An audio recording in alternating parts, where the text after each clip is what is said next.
السلام علیکم ورحمۃ اللہ۔ ایک آیت ایک کہانی کے سلسلے میں آج ہم 7ویں کہانی پڑھیں گے۔ موضوع ہے غیبت کرنا۔ قرآن پاک کی سورۃ الحجرات کی آیت ہے وَلَا يَغْتَبْ بَعْضُكُمْ بَعْضًا، ایک دوسرے کی غیبت نہ کریں۔ کہانی کا عنوان ہے میری پیاری دوست مجھے معاف کر دو۔ السلام علیکم امی جان، میں اسکول سے آ گئی۔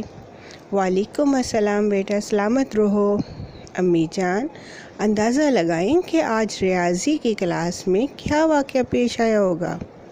اچھا، آپ نے بہت اچھے نمبر لیے ہوں گے۔ جی ہاں، ایسا ہی ہے، لیکن ایک چیز کہوں، آج فرزانہ کیا؟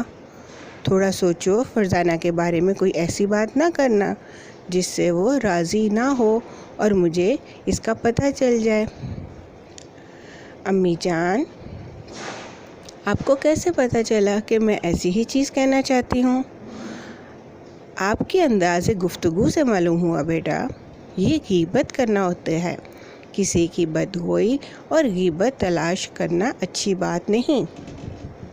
امی، مجھے معلوم نہیں تھا اور میں نے یہ واقعہ سمیہ کو بتا دیا اور ہم دونوں فرزانہ کی غلطی پر ہنسیں۔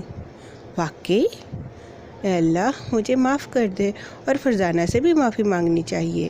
میں کسی کی غیبت جوئی کرنا پسند نہیں کرتی۔